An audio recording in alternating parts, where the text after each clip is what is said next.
Part 1. The Rediscovery of Trauma. 1. Lessons from Vietnamese veterans. I became what I am today at the age of 12 on a frigid overcast day in the winter of 1975. That was a long time ago, but it's wrong what they say about the past. Looking back now, I realized I've been peeking out into the deserted alley for the last 26 years. Khalid Hosseini, the kite runner. Some people's lives seem to flow in a narrative. Mine had many stops and starts. That's what trauma does. It interrupts the plot. It just happens, and then life goes on. No one prepares you for it. Jessica Stern, Denial, a Memoir of Terror. The Tuesday after 4th of July weekend, 1978, was my first day as a staff psychiatrist at the Boston Veterans Administration Clinic. As I was hanging a reproduction of my favorite Bruegel painting, The Blind Leading the Blind, on a wall of my new office, I heard a commotion in the reception area down the hall. A moment later, a large, disheveled man in a stained three-piece suit, carrying a copy of the Soldier of Fortune magazine under his arm, burst through my door. He was so agitated and so clearly hungover that I wondered how I could possibly help this hulking man. I asked him to take a seat and tell me what I could do for him. His name was Tom. 10 years earlier, he had been in the Marines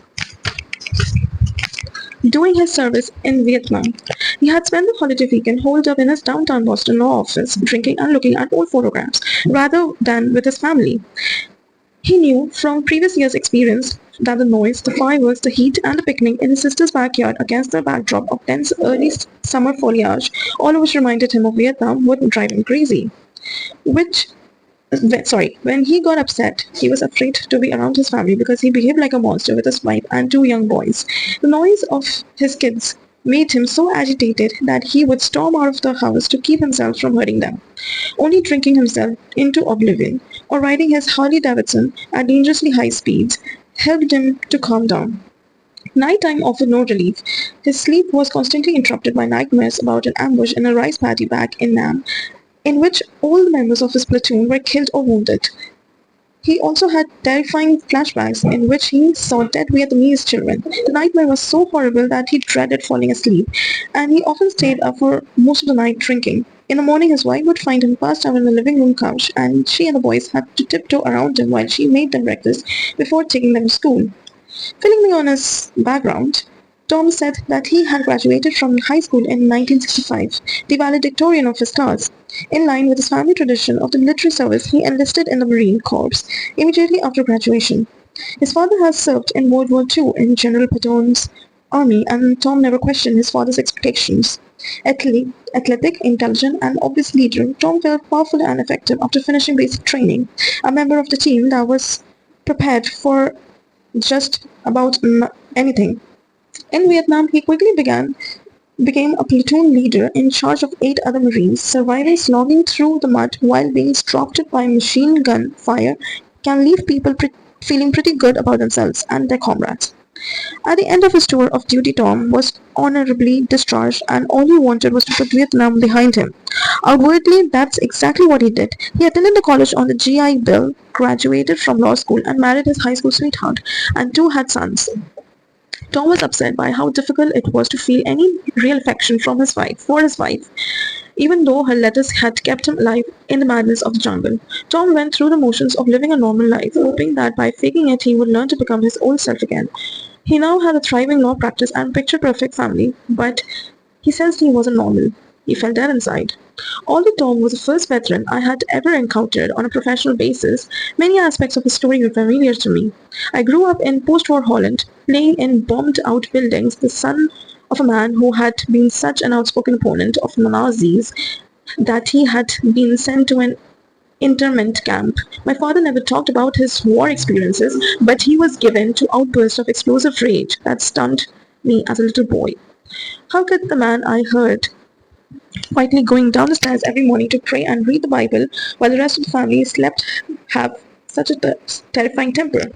How could someone whose life was devoted to the pursuit of social justice be so filled with anger? I witnessed the same puzzling behavior in my uncle, who had been captured by the Japanese in the Dutch East Indies now Indonesia, and sent as a slave labor to Burma, where he worked on the famous bridge over the river Kwai. He also rarely mentioned the war, and he too often erupted into uncontrollable rages. As I listened to Tom, I wondered if my uncle and my father had nightmares and flashbacks, if they too had felt disconnected from their loved ones and unable to find any real pleasure in their lives. Somewhere in the back of my mind, there must also have been in my memories of my frightened and often frightening mother, whose own childhood trauma was sometimes alluded to, and I now believe was frequently reenacted. She also had a nerving habit of fainting when I asked her what her life was like as a little girl and then blaming me for making her so upset. Reassured by my office interests, Tom settled down to tell me just how scared and confused he was. He was afraid that he was becoming just like his father, who was always angry and rarely talked with his children, except to compare them unfavorably with his comrades who had lost their lives around Christmas 1944 during the Battle of the Bulge. As the session was drawing to a close, I did what doctors typically do. I focused on the one part of Tom's story that I thought I understood: his nightmares. As a medical student, I had worked in a sleep laboratory, observing people's sleep or dream cycles, and had assisted in writing some articles about nightmares. I had also participated in some early research on the beneficial effects of these psychoactive drugs that were just coming into use in the 1970s. So, while I lacked a true grasp of the scope of Tom's problem, the nightmares were something I could relate to. And as an enthusiastic believer in better living through chemistry, I prescribed a drug that we had found to be effective in reducing the incidence and severity of nightmares. I scheduled Tom for a follow-up visit 2 weeks later. When he returned for his appointment, I eagerly asked Tom how the medicines had worked. He told me he hadn't taken any of the pills, trying to conceal my irritation. I asked him why. I realized that if I take the pills and the nightmares go away, he replied, I will have abandoned my friends and the deaths will have been in vain. I need to be a living memorial to my friends who died in Vietnam. I was stunned. Tom's loyalty to the dead was keeping him from living his own life, just as his father's devotion to his friends had kept him from living. Both fathers and sons' experiences on the battlefield had rendered the rest of their lives irrelevant. How had that happened, and what could we do about it? That morning, I realized I would probably spend the rest of my professional life trying to unravel the mysteries of trauma. How do horrific experiences cause people to become hopelessly stuck in the past? What happens in people's minds and brains that keeps them frozen, trapped in a place they desperately wish to escape? Why did the man's war not come to an end in February 1969 when his parents embraced him at Boston's Logan International Airport after his long flight back from Da Nang? Tom's need to live out his life as a memorial to his comrades taught me that he was suffering from a condition much more complex than simply having bad nightmares or damaged brain chemistry, or altered fear circuits in the brain. Before the ambush in the rice paddy, Tom had been a devoted and loyal friend, someone who enjoyed life, with many interests and pleasures. In one terrifying moment, trauma had transformed everything. During my time at the VA, I got to know many men who responded similarly. Faced with even minor frustrations, our veteran often flew instantly into extreme rages. The public area of the clinic were pockmarked with the impacts of their fist on the drywall, and security was kept constantly busy protecting claims agents and receptionists from enraged veterans. Of course, their behavior scared us, but I was also intrigued. At home, my wife and I were coping with similar problems in our toddlers, who regularly threw temper tantrums when told to eat the spinach or to put on warm socks. Why was it, then, that I was utterly unconcerned about my kids' immature behavior but deeply worried by what was going on with the vets? Aside from the size, of course, which gave him potential to inflict much more harm than my two-footers at home. The reason was that I felt perfectly confident that with proper care my kids would gradually learn to deal with frustration and disappointments, but I was skeptical that I would be able to help my veterans reacquire the skills of self-control and self-regulation that they had lost in the war. Unfortunately, nothing in my psychiatric training had prepared me to deal with any of the challenges that Tom and his fellow veteran presented. I went down to the medical library to look for books on war neurosis, shell-shocked, battle fatigue, or any other term or diagnosis I could think of that might shed light on my patients. To my surprise, the library at the VA didn't have a single book about my about any of these conditions. 5 years after the last American soldier left Vietnam, the issue of wartime trauma was still not on anybody's agenda. Finally, in the Country Library at Harvard Medical School, I discovered The Traumatic Neurosis of War, which had been published in 1941 by a psychiatrist named Abraham Gardiner.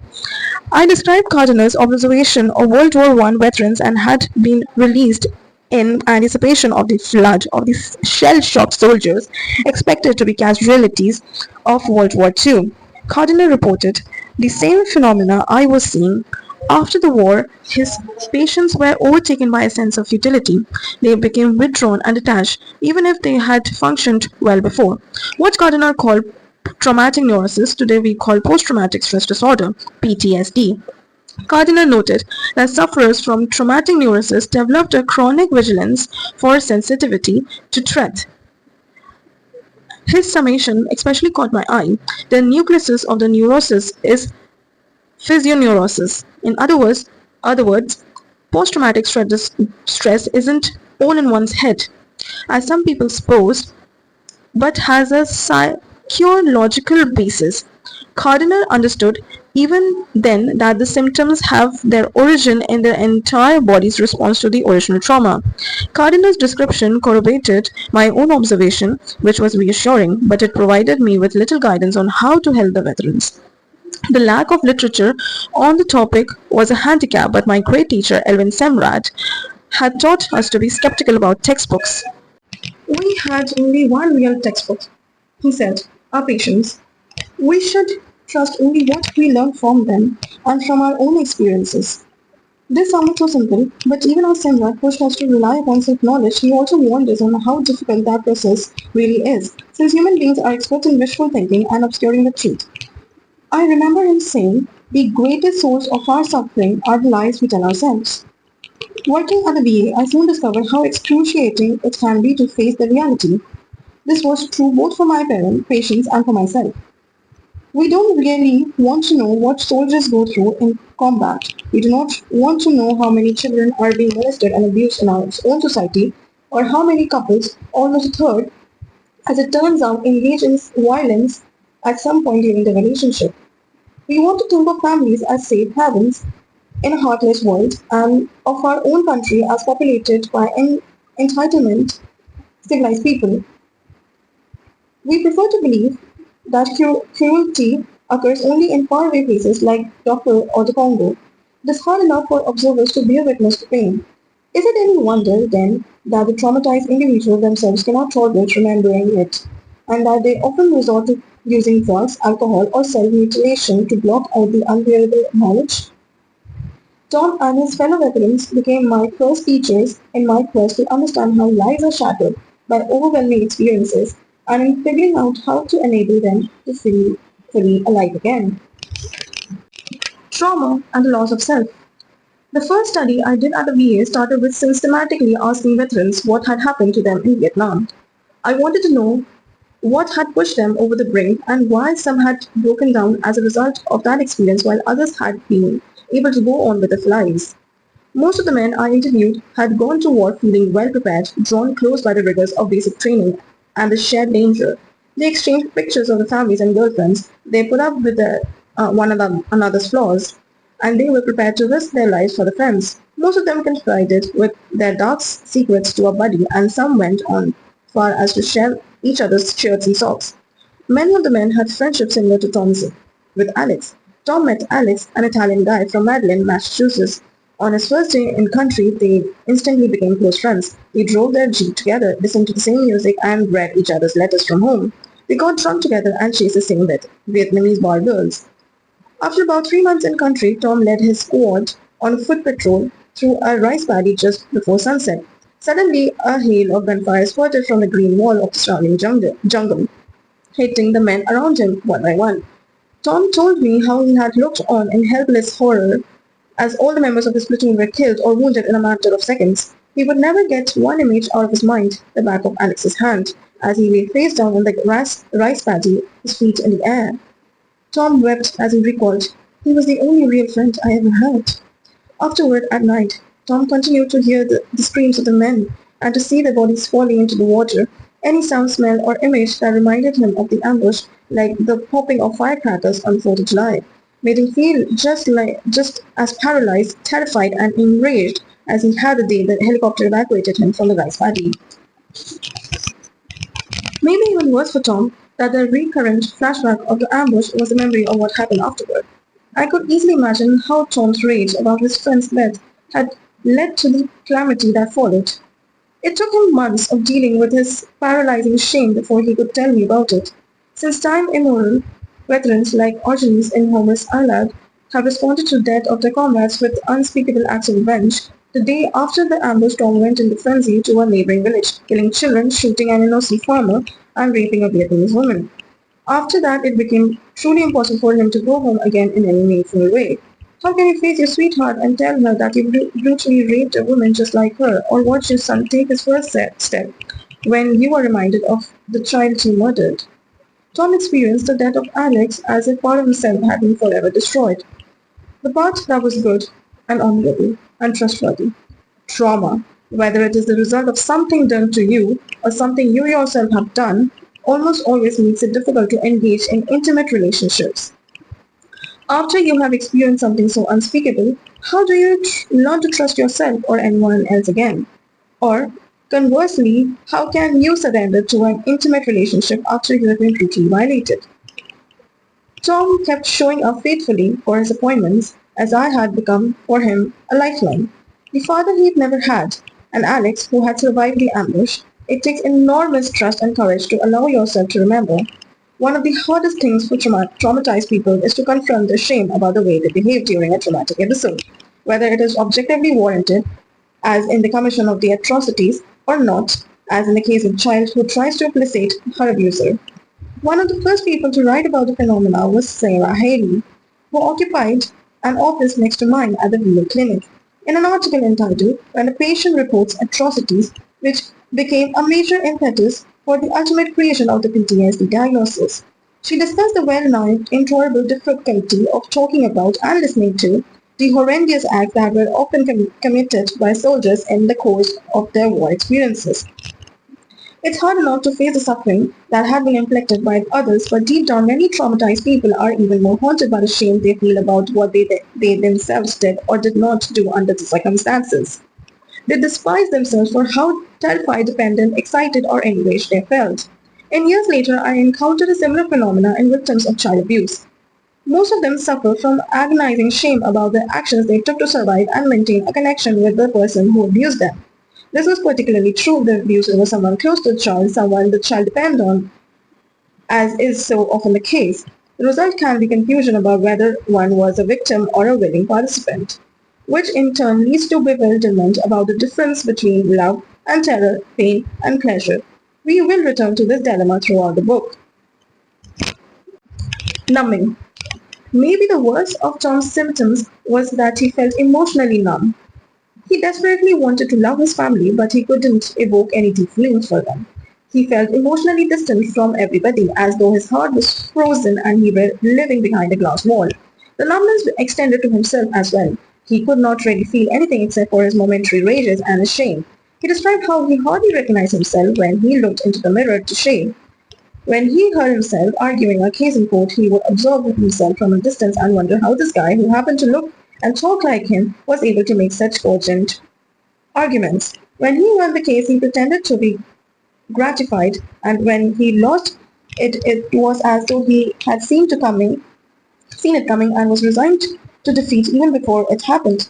Despite the fact that he was a very effective lawyer, he always felt as though he were floating in space, lacking any sense of purpose or direction. The only thing that occasionally relieved his feeling of aimlessness was instance involving in a particular case. During the course of our treatment, Tom had to defend a mobster on a murder charge.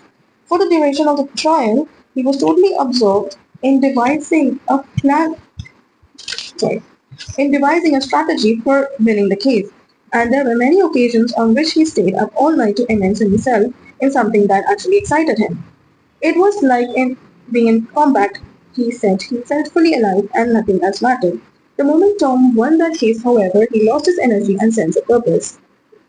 The nightmares returned, as did his rage attacks, so intensely that he had to move into a motel to ensure that he would not harm his wife or children, but being alone too was terrifying because of the demons of the war returned in full force.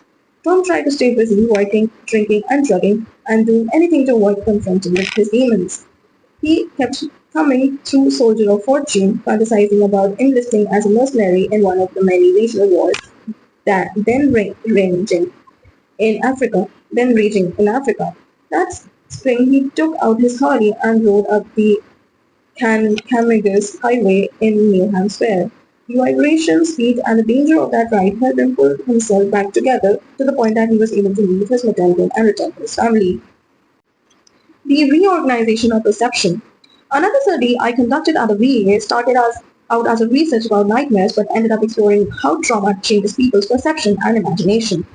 Bill, a former medic who had seen action in Vietnam a decade earlier, was the first person enrolled in my nightmare study. After his discharge, he had enrolled in a theological seminary and had been assigned to his first parish in Congregational Church in Boston suburb. He was doing fine until he and his wife had their first child. Soon after the baby's birth, his wife, a nurse, had gone back to work while he remained at home, working on his weekly sermon and other parish duties and taking care of the newborn. On the very first day, he was left alone with the baby. It began to cry. He found himself suddenly flooded with unbearable images of dying children in Vietnam. Bill had to call his wife to take over childcare and came to the VA in a panic. He described how he kept hearing the sounds of babies crying and seeing images of burned and bloody children's faces. My medical colleagues thought that he must be surely be psychotic because the textbooks of the time said that auditory and visual hallucinations were symptoms of paranoid schizophrenia. The same text that provided this diagnosis also supplied a cause. Bill's psychosis was probably triggered by his feeling displaced in his wife's affection by the new baby. As it arrived at the intake office that day, I saw Bill surrounded by worried doctors who were preparing to inject him with a powerful antipsychotic drug and ship him off to the locked ward. They described his symptoms and asked my opinion. Having worked in a previous job on a ward specializing in the treatment of schizophrenics, I was intrigued. Something about the diagnosis didn't sound right. I asked Bill if I could talk to him, and after hearing his story, I unwittingly paraphrased something Sigmund Freud had said about trauma in 1895. I think this man is suffering from memories. I told Bill that I would try to help him, and after offering him some medications to control his panic, asked if he would be willing to come back a few days later to participate in my nightmare study. He agreed. As part of that study, he gave our participants a Rorschach test. Unlike tests that require answers to straightforward questions, responses to the Rorschach are almost impossible to fake. The Rorschach provides us with a unique way to observe people construct a mental image from what is basically a meaningless stimulus, a blot of ink. Because humans are meaning-making creatures, we have a tendency to create something sort of image or story out of those ink blots. Just as we do when we lie in a meadow on a beautiful summer day and see images in the clouds floating high above. What people make out from these blots can tell us about how their minds work. On seeing the second card of the Rorschach test, Bill exclaimed in horror, "This is that child that I saw being blown up in Vietnam. In the middle you can see the charred flesh, the wounds and the blood is spurting out all over. Painting and with sweat beading on his forehead. He was in a panic similar to the one he had initially brought him to the VA clinic." Although I heard the veteran describing the flashback, this was the first time I actually witnessed one. In that very moment in my office, Bill was obviously seeing the same images, smelling the same smells, and feeling the same physical sensation he had felt during the original event. 10 years later, after helplessly holding a dying baby in his arms, Bill was relieving the trauma in response to an plot. Experiencing Bill's flashback firsthand in my office helped me realize the agony that regularly visited the veterans I was trying to treat and helped me appreciate again how critical it was to find a solution. The traumatic event itself, however horrendous, had a beginning, a middle, and an end. But I now saw that flashback could be even worse. You never know what you will be assaulted by then again, and you have no way of telling when they will stop. It took me years to learn how to effectively treat flashbacks, and in this process, Bill turned out to be one of my most important mentors. When we gave the Rorschach test to 21 additional veterans, the response was consistent. 16 of them, on seeing the second card, reacted as if they were experiencing a wartime trauma. The second Rorschach test card is The first part that contains the color and often elicits so-called color shock in response.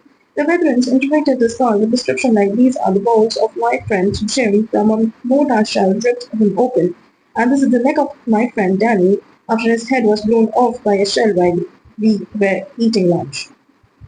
None of them mentioned dancing moths, fluttering butterflies, men on motorcycles, or any of the other ordinary, sometimes whimsical images that most people see. While the majority of the veterans were greatly upset by what they saw, the reaction of the remaining five were even more alarming. They simply went blank. This is nothing, one observed. Just a bunch of ink. They were right, of course, but the normal human response to ambiguous stimuli is to use one's imagination to read something into them. We learned that from these Rorschach tests that traumatized people have a tendency to superimpose the trauma on everything around them and have trouble deciphering whatever is going on around them. There appeared to be little in between. We also learned that trauma affects the imagination. The five men who saw nothing in the plots had lost the capacity to let their minds play. But so, too, had the other 16 men, for in viewing the scenes from the past in these blots, they were only not displaying the mental flexibility that it is the hallmark of the imagination. They simply kept replaying an old reel. Imagination is absolutely critical to the quality of our lives. Our imagination enables us to leave our routine everyday existence by fantasizing about travel, food, sex, falling in love, or having the last word, all the things that make life interesting. Imagination gives us the opportunity to envision new possibilities. It is an essential launchpad for making our hopes come true. It fires our creativity, relieves our boredom, elevates our pain, enhances our pleasure, and enriches our most intimate relationships. When people are compulsively and constantly pulled back into the past, into the last time they felt intense involvement and emotions, they suffer from a failure of imagination, a loss of the mental flexibility. Without imagination, and there is no hope, no chance to envision a better future, no place to go to, no goal to reach. The Rorschach test also taught us that traumatized people look at the world in a fundamentally different way from other people. For most of us, a man coming down the street is just someone taking a walk. A rape victim, however, may see a person who is about to molest her and go into panic. A stern school teacher may be an intimidating presence to an average kid, but for a child whose stepfather beats him up, he may represent a torturer and participate a rage attack or a terrified cowering in a corner. Stuck in trauma. Our clinic was inundated with veterans seeking psychiatric help. However, because of an acute shortage of qualified doctors, all we could do was put most of them on a waiting list, even as they continued brutalizing themselves and their families. We began seeing a sharp increase in arrest of veterans for violent offenses and drunken brawls, as well as an alarming number of suicides. I received permission to start a group for young Vietnam veterans to serve as a sort of holding tank until real therapy could start. At the opening session for a group of former Marines, the first man to speak flatly declared, "I do not want to talk about war." I replied that the members could discuss anything they wanted. After half an hour of excruciating silence, one veteran finally started to talk about his helicopter crash. To my amazement, the rest immediately came to life, speaking with great intensity about their traumatic experiences. All of them returned the following week and a week after. In the group they found resonance and meaning in what they previously had been only sensations of terror and emptiness. They felt a renewed sense of comradeship that had been so vital to their war experience. They insisted that I had to be part of their newfound unit and gave me a Marine captain's uniform for my birthday. In retrospect, that gesture revealed part of the problem. You were either in or out. You either belonged to the unit or you were nobody. After the trauma, the world becomes sharply divided into those who know and those who don't. People who have not shared the traumatic experience cannot be trusted because they can't understand it. Sadly, this often includes spouses, children, and co-workers. Later, I led another group, this time for veterans of Patton's army. Men now well in the 70s, old enough to be my father. We met on Monday mornings at 8 o'clock. In Boston, winter snowstorms occasionally paralyzed the public transit system.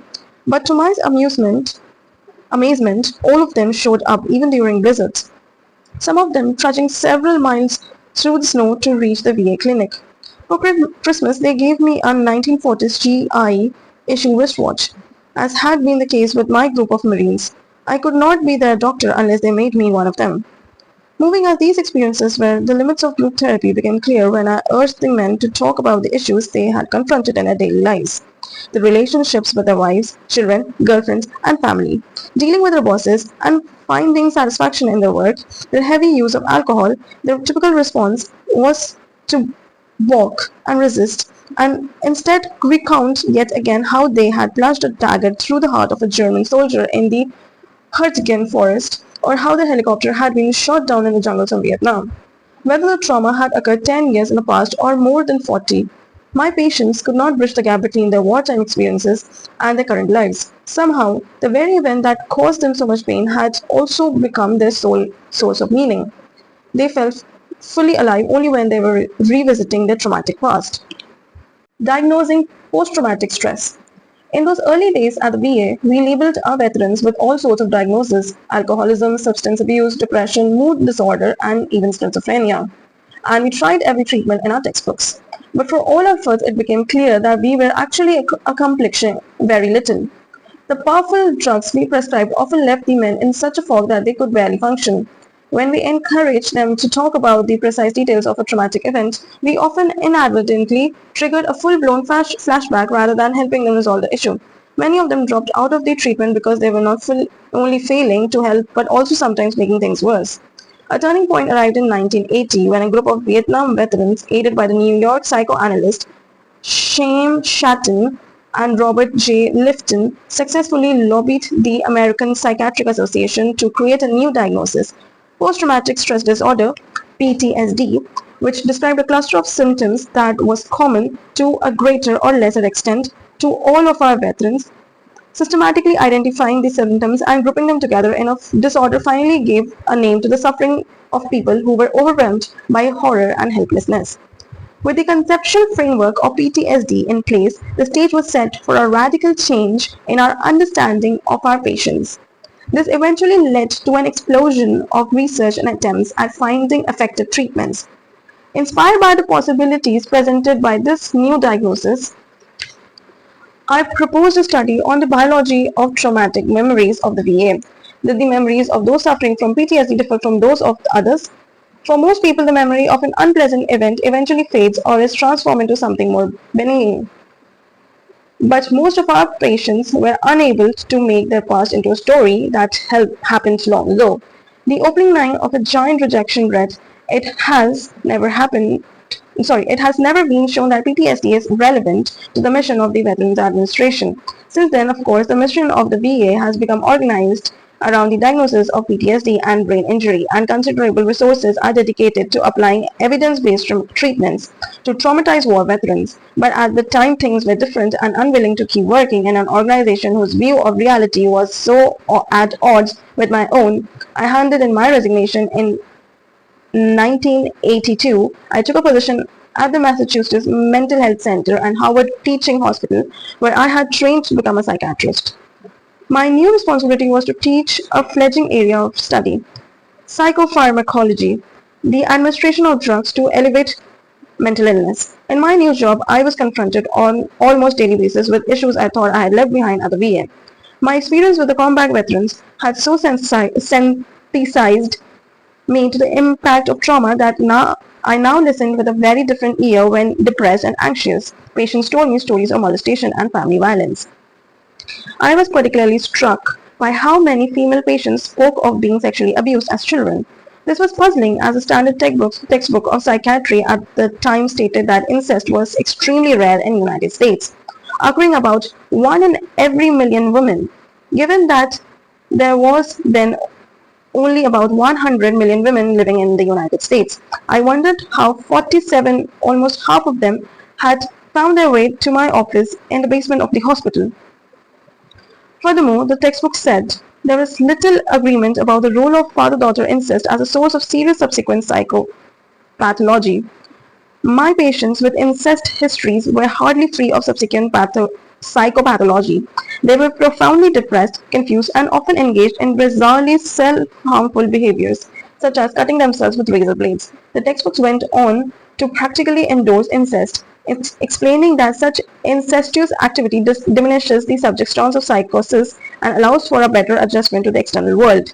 In fact, as it turned out, the incest had devastating effects on the women's well-being. In many ways, these patients were not so different from the veterans I had just left behind at the VA. They also had nightmares and flashbacks. They also alternated between occasional bouts of explosive rage and long periods of being emotionally shut down. Most of them had great difficulty getting along with other people and had trouble maintaining meaningful relationships. As we know now, war is not the only calamity that leaves human lives in ruins. While about a quarter of the soldiers who serve in the war zone are expected to develop serious post-traumatic problems, the majority of Americans experience a violent crime at some time during their lives, and more accurate reporting has revealed that 12 million women in the United States have been victims of rape. More than half of all rapes occur in girls below age 15. For many people, the war begins at home. Each year, about 3 million children in the United States are reported as victims of child abuse and neglect. 1 million of these cases are serious and credible enough to force local child protective services or the courts to take action. In other words, for every soldier who serves in war zone abroad, there are 10 children who are endangered in their own homes. This is particularly tragic since it is very difficult for growing children to recover from when the source of terror and pain is not enemy combatants but their own caretakers. A new understanding. In the 3 decades since I met Tom, we have learned an enormous amount not only about the impact and manifestations of trauma, but also about ways to help traumatized people find their way back. Since the early 1990s, brain imaging tools have started to show us what actually happens inside the brains of traumatized people. This has proven essential to understanding the damage inflicted by trauma and has guided us to formulate how overwhelming experiences affect our innermost sensation and our relationship to our physical reality, the core of who we are. We have learned that trauma is not just an event that took place sometime in the past. It is also the imprint left by the experience on mind, brain, and body. This imprint has ongoing consequences for how the human organism manages to survive in the present. Trauma results in a fundamental reorganization of the way mind and body manage perceptions. It changes not only how we think and what we think about, but also our very capacity to think. We have discovered that helping victims of trauma find the words to describe what has happened to them is profoundly meaningful, but usually it is not enough. The act of telling the story doesn't necessarily alter the automatic physical and hormonal responses of body that remain hypervigilant, prepared to be assaulted or violated at any time. For real change to take place, the body needs to learn that the danger has passed and to live in the reality of the present. Our search to understand trauma has led us to think differently not only about the structure of the mind but also about the processes by which it heals.